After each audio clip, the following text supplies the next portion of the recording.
So my question is, I've heard different opinions from various rabbis. I was wondering how terrible spilling seed truly is, and is it the same for non-Jews? Excellent question. It is. It's so fair. Especially the caveat at the end. It's a good Okay. So the question is the prohibition of spilling seed really that bad? Is it the same prohibition for Jews and non-Jews? So it's a halachic question. Well, if you read some of the Kabbalistic sources, I'm thinking of the Zohar, oh my, they're hair-raising. It's quite a severe prohibition. The discussion takes place in the Gemara in Nida near the beginning.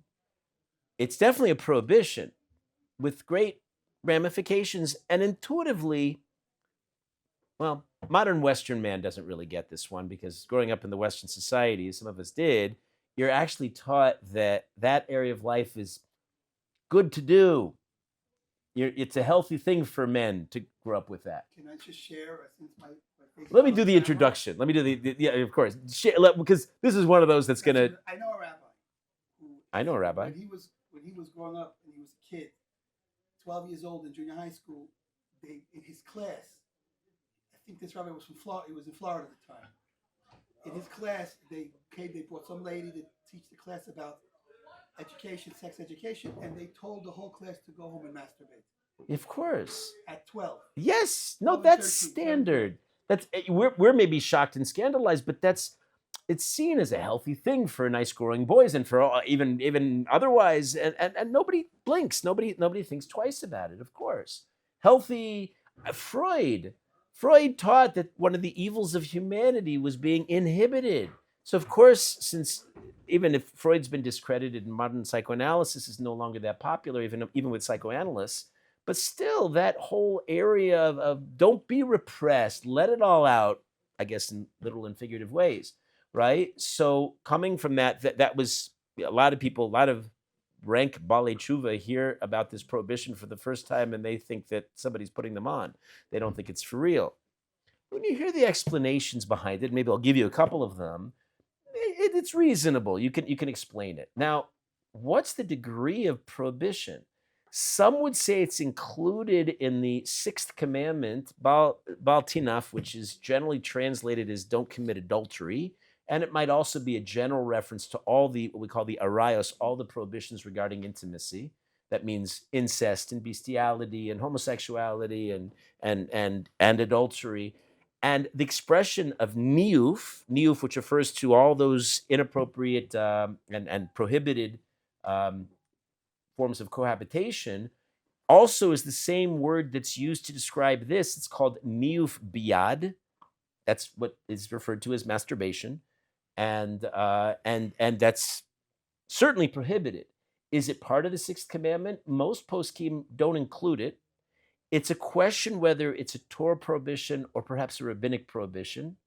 So already it sounds maybe not up there with the most severe. The Gemara, however, does refer to somebody who does this as ke shofech damim. He's like somebody who spills blood, not quite a murderer explicitly, but close. The seed, the sperm, are a quasi-life. One of the great tricks, I believe, that's taught in our tradition to stop that bad habit, that practice, it's mentioned in the Aruch HaShulchan, who was a big contemporary posek, a halachic authority in the late 19th century. He said, imagine scientifically all of your sperm collected in a petri dish in which you look at it in a microscope and you actually can see the little critters swimming around in there like a bunch of little tadpoles. And then he didn't say this part, but I have the cartoon version in my imagination come up in which one of them looks up to you innocently and with your face and says, "Hi, Daddy." Suddenly, the act of spilling seed turns into a quick thrill, pleasure, into something of far graver consequences when you realize those are all incipient lives. They're not, and even halachically not defined as full lives, but they're something. They're a life in training. It's the reason why abortion and birth control are at least issues in the Torah. There are grounds for both of them. One can, in very selected, very specific instances, perform an abortion, allow a woman to give up her baby. One can use birth control under very specific restrictions, but generally we don't, because we understand that this whole mechanism that's in us is part of Hashem's will for us to fulfill the first mitzvah, to procreate, to repopulate the world, to constantly be recreating worlds, that it's a really vital, central part of our existence. We're participating in nothing less than Ma'aser Bereshis, in the ongoing act of creation. And what a beautiful thing that we have this ability, and then to squander it on a few seconds of personal physical gratification is, of course, taking this divine gift and misusing it in the most corrupt way. So conceptually, we can hear this. We can wrap our minds around this. Of course, in the moment, it's sometimes hard to think on these grandiose terms, because people get caught up in their passions. And of course, the desire is very great. That's one of the reasons why it's such a difficult issue. Now, you're probably bringing this up because this is the period that we refer to, the Kabbalists call Shovavim. Shovavim is an abbreviation for the 6 parshas from Shmos to Va'era to Bo, B'Shalach, Yisro, and Mishpatim, that Kabbalistically people see as a prime time to work on this area of life. And so you hear a lot of my colleagues, usually come from certain countries, who really pound this one and try to instill fear into you of a burning Gehenna to avoid this. I don't agree with my colleagues. We've commented on this before. I don't agree with my colleagues' approach. I agree with them, don't get me wrong. On the end result, halavai, it should only be that all Jewish men stop spilling seed except out of marital intimacy. That's the appropriate place for it. And that's certainly correct. And we started explaining why, and there's a lot more to say on the subject. We also are aware that this is a very challenging area of life. And especially if you grew up in the Western world where you've been brainwashed that it's a good, healthy activity for a nice young man, a healthy young guy, so then it's very hard to break yourself of that habit. And how many sincere, well-intending people say, okay, enough is enough, I'm going to stop. I told you about this guy who came to my class, and I knew he'd been working on this. And he walks in one day, he's just beaming. He looks up to me, he says with great pride, he said, Rabbi, day 86. Okay, I said, power to you, kol hakavod. Amazing, great. Next day he comes in, no eye contact. He's just down and out for the count. It's a minor miracle that he even showed up to class. And he won't look at anything or anybody, certainly not me. And when nobody else is looking, I walk over to him and I whisper to him, so 87 didn't happen, huh? Yeah. He said, no. The key, and that actually is devastating, especially you work so it's so challenging and you've accomplished, and then suddenly, and people can really beat themselves up over this. I've read, I used to edit the website of a posek, a wonderful Talmud Chacham, great sense of humor. His name is Rav Asher Balanson, and I collected a lot of his personal correspondence. I took out all the private names so I should know who was writing to him, and then I saved the content. And I actually had a whole file of these kinds of letters, and there were so many of this variation in which people wrote, Dear Rabbi, I'm on the surface, everybody holds of me as the most religious guy, Mr. Tzaddik, Mr. Saint, I'm going through life, but I am the biggest grade A hypocrite underneath all of this. I can't stop spilling seed, and I'm such a loser, and it's all false. And Rav Balanson's approach is such a healthy approach. He says, no, you're not. You're fine. You're a normal red-blooded male. And this is an exceedingly challenging area of life that many people, good people, work on and somehow have a hard time getting over. He even recommends, and I know since then I've met other big rabbis who say the same thing, not to focus on this issue necessarily, especially if you're still single, because what are you going to do? You don't really have a natural outlet for all that pent-up emotion. And it's not just, of course, the physical drive, but there's a whole bunch of other emotional aspects to it as well. And until you get married, it may be very challenging. He said, if you really want to do this one properly, it might be most effective if you just wait till marriage. Okay, fine. So wait till marriage. But of course, power to you. I add this too. If you're capable of overcoming this, by all means do so, but do it in a low-key, responsible, healthy way, which means you wake up on, let's say, day 87, right? Should that chas v'shalom happen to us, but day 87 might happen. and you wake up, and instead of doing what my student did, which is to beat himself up to the extreme, which is a kind of Yetzer Hara, that's exactly what our evil inclination does to us, is it makes us feel too guilty, so we just want to give up, which is called Yeush, a very devious tool of the Yetzer, so that we just say, well, forget all this, I'm just a hypocrite, and just wallow in depression or just go out for a Big Mac. And instead of doing that, say, I'm a human being, people make mistakes, this is a mistake, tomorrow's a new day, I'm going to keep going, and tomorrow's day 88, and keep plugging on in life, is a much healthier attitude. If you could do that, power to you.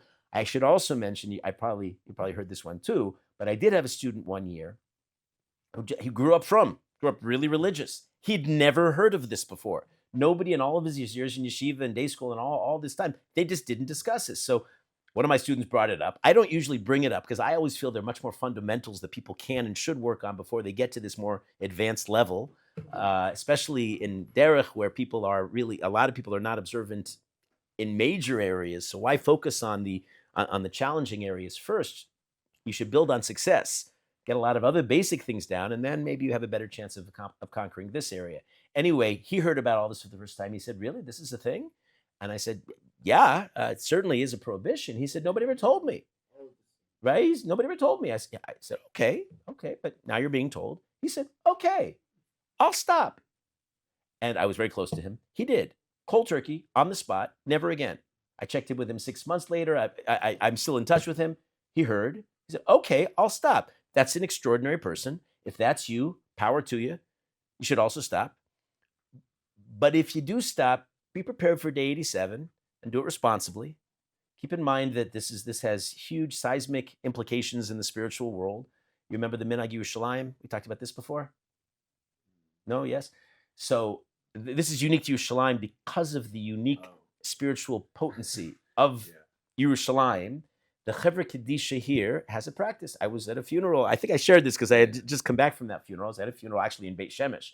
They extended it to Beit Shemesh area outside of Jerusalem. And at the funeral, after the eulogies, the Hespedim, the Rav who was presiding got up and said that all the descendants of the male deceased are now asked to stay back and not join the Levaya, not go out to the funeral where they carry the body and bury it in the ground. Everybody else in the procession will do that instead. What's that about? Remember this? The whole concept is, and this is, I'm not pretending to understand this. These are Kabbalistic ideas of great depth. Let me just finish. When I'll say it, and then you'll chime in. So the idea is that when somebody spills seed, it's not just a quick pleasure that has no ramifications. Sin manifests in all sin, not just this, all sin manifests in some kind of destructive, subversive, demonic force out there. An actual demon, as it were, is created. Much like every mitzvah, every positive act, every time you do an act of chesed, a kindness, you're also creating some kind of angelic force out there. That meaning that our actions have a massive impact on the universe around us, whether we're aware of it or not. In this case, the demonic forces that are out there are particularly destructive after the person's dead, before they get buried in the ground. And obviously this only applies to men. And so they say the minhag is, and this only is really operative in Yerushalayim, where all the spiritual potency, intensity is at a hilt, is at a peak. And they say that the only antidote to these demonic forces that could really do damage to the person's soul is the opposite, the kids or the grandkids. In the case of Rabbi Elyashiv, you have his great-great-great-grandkids. Do the math. How do you manage that well in his lifetime? But lots of descendants, because they were the mitzvah seed. The mitzvah seed is more powerful to overcome the transgression seed, and their staying back from the burial also prevents the demonic forces from going to the burial, and one overrides the other, and the person can be safely buried. All of which, do we pretend to understand what all this means? No, but what it does illustrate is, okay, this is not just a light topic, it's one of great consequence. I just want to add that it's not only the Minhag Yerushalayim, it's the standard minhag for many Sephardi people that are aware of these Kabbalistic. Yeah. But it's particularly known in the Chevra Kaddish and Yerushalayim for the reasons that I'm articulating. Thank you for that. Yeah. So, based off your explanation, sometimes, like you said, don't beat yourself up over it. It's still an issue. Because beating yourself up almost never is productive. I'll summarize my view versus some of my colleagues' view. They want you to know right here, right now, that if you continue this practice, you're going to Gehenom, right? And you will writhe there in agony. I'd let you know that too, but I'm not going to punch it home. I'm not going to emphasize that. What we have in common is we'd like you to get from point A to point B. The goal here is that we should all become tzaddikim and good people, and we should stop this habit. The question is one of strategy. I believe that by overdoing it and guilting people into doing it, you're going to create this potential yeush that I was describing before, where a person builds himself up only to be completely beaten down, walk away a hypocrite, and feel like the whole thing is useless. Or I come from a perspective of you should build on strengths and tackle those things that are much more manageable first. And like my rabbi says, maybe even wait for this one until you get married. Why wait until you get married? Totally reasonably. Then you'll have what Chazal called pas besalo. You'll have bread in your basket, which means you'll have a healthy, natural release for all that male stuff that goes on inside of you. You'll be with your wife, and therefore you can say, okay, yeah, right now I can control myself because when she comes back for the mikveh, at least in 12 days, whatever it is, I'll be with my wife, and I'm looking forward to that, and I can control. But right now, what do you have to look forward to? It's much harder to manage this one, especially with people who have a daily intake of pornography and other kinds of bad habits that they have. So, you want to have that, then it's going to be very hard. If Shmir Sinaim, if you're not watching your eyes, then being able to control your body is going to be a much greater challenge. But I've heard that spilling seed from rabbis have been compared to, like, let's say the world's worst atrocities, worse than the world's worst atrocities that you could think of, as well as, let's say, killing a living child. Well, I already said, I referred to the Gemara Nida that says it's kish shofech damim. It's like blood spilling, but the k is key. The k means he's not actually a murderer. He's like that to try to convey. Chazal, the rabbis, sometimes speak in what's called lashon guzma, in an exaggerated way to get home to us the point, which I believe is the same answer that I'm going to give you to the rabbis. They also would like to get through people's thick skulls that this is a matter of gravity. And most people who do not take it so seriously are sometimes shocked into submission for it. But again, I'm then giving the counterpoint that I feel that that's dangerous and risky. And it's not just my opinion. This is I have big rabbis who taught me this, that this is not something to pound home to really emphasize too much because of the danger. Is it actually worse than all those things? No. Oh. No, it's bad. Again, the Zohar is very strong on it, but I would suggest also the Zohar could be understood as in lashon guzma, to drill into our heads that this is a serious area, but not necessarily the most serious. I mean, there are other areas of life that we call yehareg vel yavor, which means you should die and not transgress. Those are arguably much more serious. No? If I can add one or two questions in the Rav's answers. So, in order, you mentioned that it's not a biblical prohibition according to some. According to some, at least. I just want to ask. It's not clearly stated. If you learn the actual Gemara that deals with it, not at all clear. My question would be based on the Torah telling us that God caused Erev Onan to die for that sin. So he killed them for wasting seed. So don't we see a biblical precedent at least? There's a biblical precedent, and of course Onan. That how would you like your name to forever appear in Webster's dictionary as meaning that onanism, which means spilling seed? Really? I didn't know that. Oh yeah, I mean it all but features his picture there next to the text. Chazal explain what I know, but like of all punishments, that's just nasty. Poor guy, forever his name is associated with spilling seed. Other people are associated with doing kind acts of cooking for the poor. I want that one, not that one. Anyway, and of course his name also. Is associated with that? Yeah, he erred. I'm sorry, that's my bad rabbi joke. Yeah. So, but both of them withdrew. But there, it was a combination of the whole package. You get married in order to procreate. We even call marriage a hechsher mitzvah. It's a mitzvah, but not really intrinsically its own mitzvah. It's preparation so that you could actually fulfill the first mitzvah in the Torah, which is to procreate. They went against the whole purpose of creation, and for totally shallow, vile kinds of reasons. In the case of he didn't want to mar her beauty. In the case of Onan, he didn't want to be the father, as it were, of his elder brother's reincarnated self, whatever that is really going on with Yibum. And go look at the Ramban. And so both of them had, and it was what we call a horat shah. It was just in those cases, we don't find, and this is really the answer to your question, we do not find that brought down, categorized in any of the enumerations of the 613 mitzvahs, that's one of the prohibitions. We don't find it brought down, it's not in the Shulchan Aruch explicitly. Right? As one of the 613, it comes up as a D'Rabbanan, it's not listed. And so clearly that was a one-time extreme kind of a case that doesn't prove any rule. The other question I wanted to ask Yeah. is, I just want to let you give the answer, but I want to bring up a point that he mentioned as far as being very serious sin. I mean, I think that maybe when you emphasize how serious it is and how it's horrible, but I don't think any rabbi would say any different for eating unkosher or sort of being Mechalel Shabbat. These are all have extreme ramifications on the spiritual level. They do. It's not They any do. worse than all these They other do. sins. I think the reason for the greater instance of guzma, of exaggeration and strong rhetoric in this area is that it's exceedingly difficult for people to overcome. And somehow if you build it up with a lot of drama and images of Gehenom replete, maybe that'll actually stop people, especially if you're Sephardi.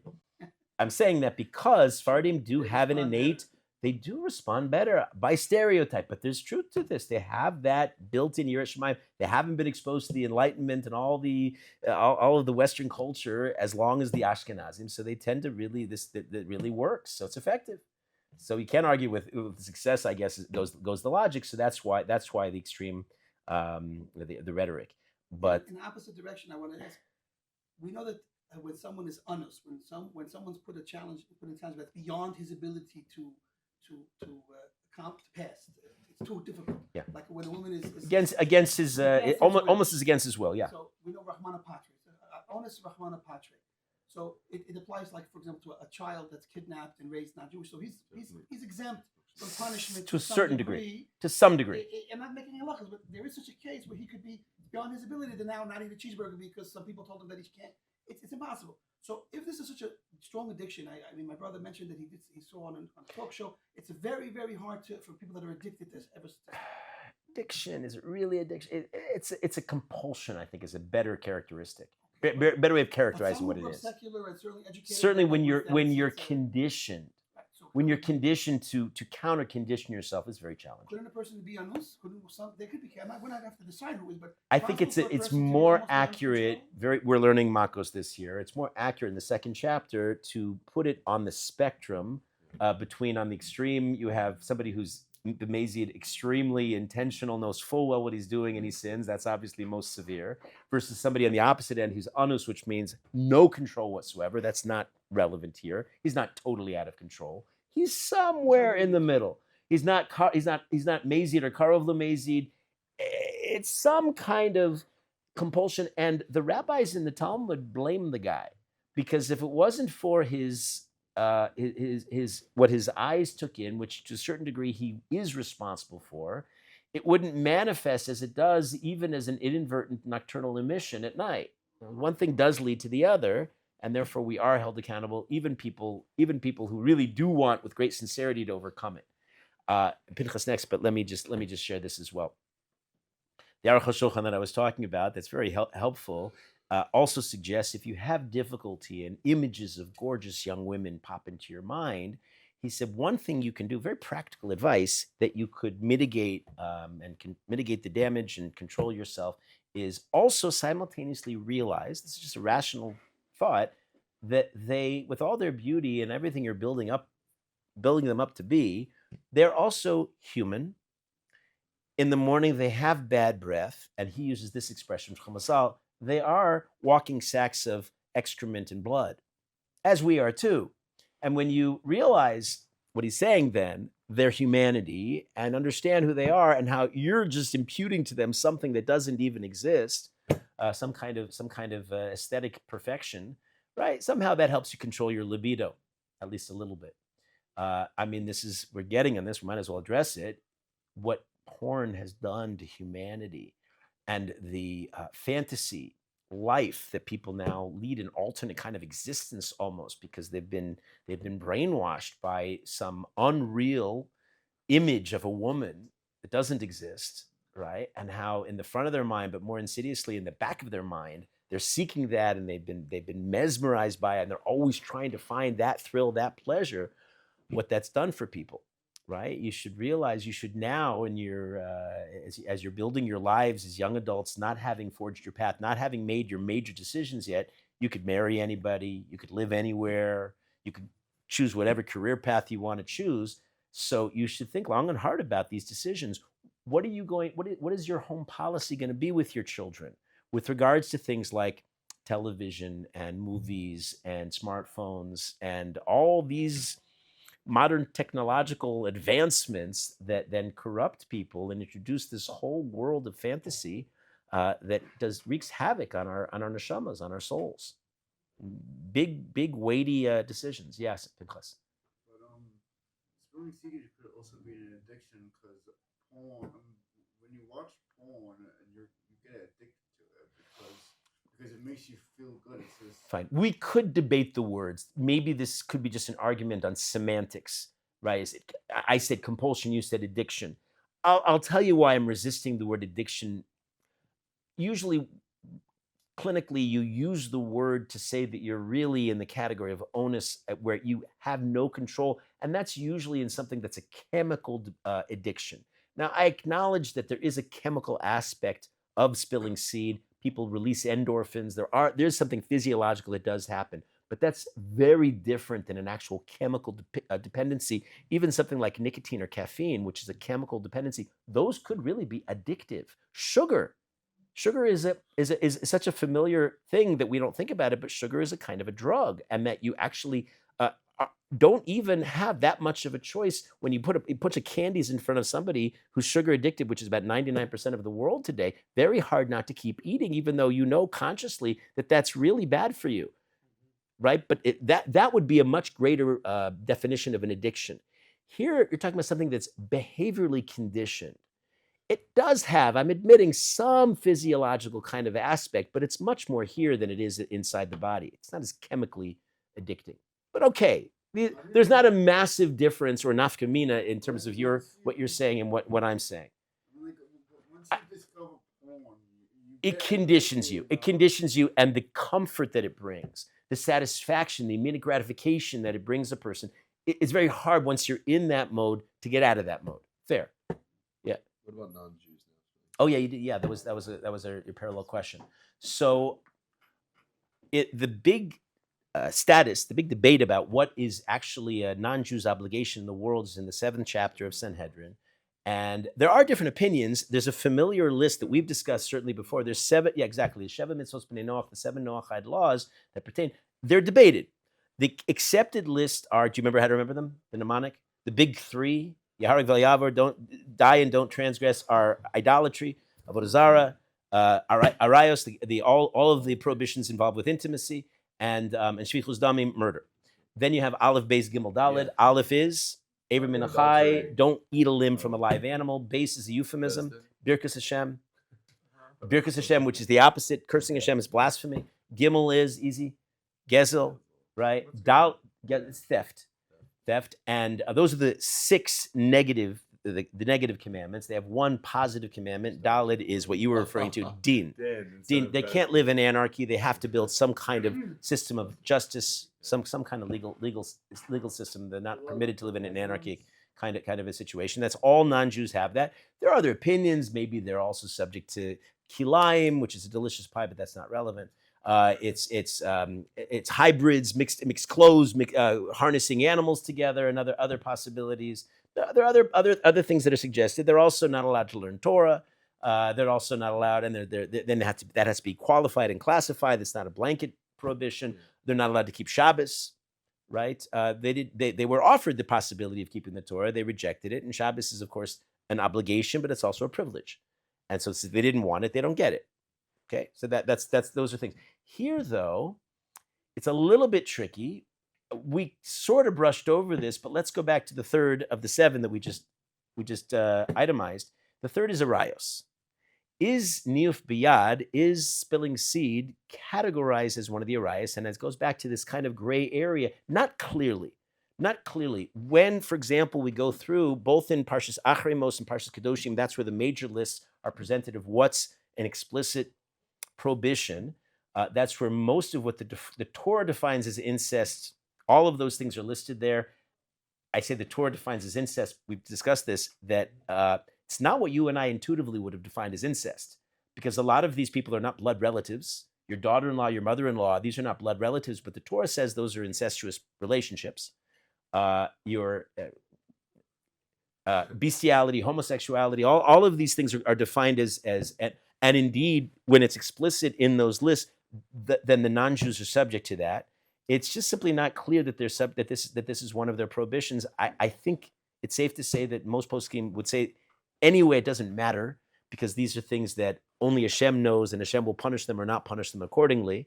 But if they're asking, and it is legitimate, even though a non-Jew is formally not supposed to learn Torah, they are permitted to learn those things that they themselves should know, and therefore tell them, don't try this at home, kids, or anywhere else. That much, I think, is a good takeaway.